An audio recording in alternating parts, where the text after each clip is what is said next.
Welcome to RTV6 news. So ముఖ్యంగా మనం మీరంతా ఆటో కార్మికులు కాబట్టి దయచేసి మళ్ళీ చెప్తున్నాను, ఓవర్లోడ్ వేయొద్దండి. ఓవర్లోడ్ వేయడం వల్ల ఏమవుతుందంటే మీరు బ్యాలెన్స్ పట్టుకోలేక ఈ గతుకుల రోడ్లు ఉన్నప్పుడు లేదా బండి ఏదైనా గుంటల్లో పడినప్పుడు మీరు స్టీరింగ్ కంట్రోల్ తప్పడం వల్ల బండి బోల్తా కొట్టినట్టయితే ఎంతోమంది ప్రాణ నష్టం జరిగేటువంటి అవకాశం ఉంటుంది. ప్రాణ నష్టం జరగడము మీకు పెద్ద పాపం.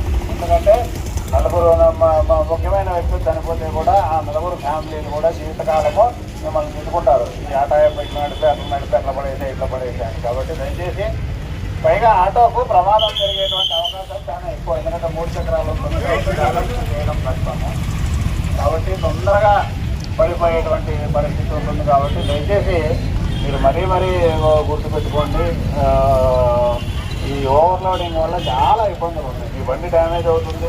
మీకు ఆ రోజు ఎక్కువ 10 రూపాయలు ఎక్కువ వచ్చినట్టు కనిపించచ్చు, కానీ బండి డ్యామేజ్ అయిపోతుంది. తర్వాత మళ్ళీ మీరు బండిని రోడ్డు మీద తీసుకోవాలంటే చాలా టైం పడుతుంది. మీరు పోలీస్ స్టేషన్లో ఎదుర్కొంటారు. తర్వాత ఇంకోటి ఏంటంటే, ఈ ఆటోకి ఇన్సూరెన్స్ లేనట్లయితే బండి రిలీజ్ అవ్వదు.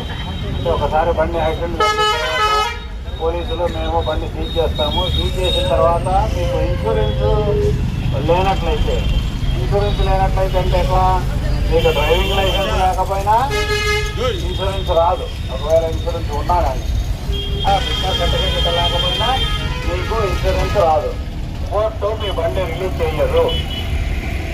ఆ కేసు తెగడానికి 5 ఏళ్ళు పడుతుందో 10 ఏళ్ళు పడుతుందో 20 ఏళ్ళు పడుతుందో తెలియదు. కాబట్టి మీరు పూర్తిగా నష్టపోయేటువంటి అవకాశం ఉంటుంది. కాబట్టి దయచేసి ఈ ఓవర్లోడింగ్ అనేది సాధ్యమైనంత వరకు తగ్గించుకోండి, వేసుకోండి. నేను ఏమన్నాం లేదు. యాక్చువల్గా గవర్నమెంట్ మనకు చెప్పేది ముగ్గురు మాత్రం ఎక్కించుకోవాలని మనం చెప్తా ఉన్నాము. ఓకే, ఒక 5 మంది 6 మంది అంటే ఎవరికి ఇబ్బంది లేకుండా, అంటే బండి బోల్తా కొట్టే పరిస్థితి లేకుండా జాగ్రత్తగా బండి పోయేటట్టు ఉండేటట్టు, ఎవరికి ఇబ్బంది లేకుండా, వాళ్ళకి ఇబ్బంది లేకుండా మీ జీవనానికి కూడా ఇబ్బంది లేకుండా వేసుకోండి.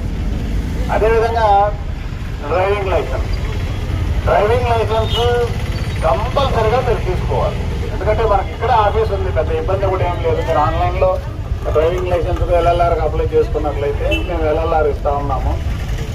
ఒకవేళ మీకు LLRలో మీరు పరీక్ష పాస్ కాలేరు అనేటువంటి ఇది ఉంటే కూడా మీరు ఒక గంట సేపు ముందు ఆఫీస్కి వస్తే మేమే మీకు చెప్తాము. ఈ సిగ్నల్స్ ఇవన్నీ కూడా మేమే నేర్పించిన తర్వాత మీకు పరీక్ష పెడతాము. దాంట్లో మీరు పాస్ అయిన వెంటనే మీకు ఫస్ట్ LLR ఇస్తాము. తర్వాత నెల రోజులకు మీకు డ్రైవింగ్ ఎలిజిబిలిటీ వస్తుంది. కాబట్టి మేము ఆటో వాళ్ళకంటే ధారాళంగానే ఇస్తున్నాము, ఇబ్బంది ఏం లేదు.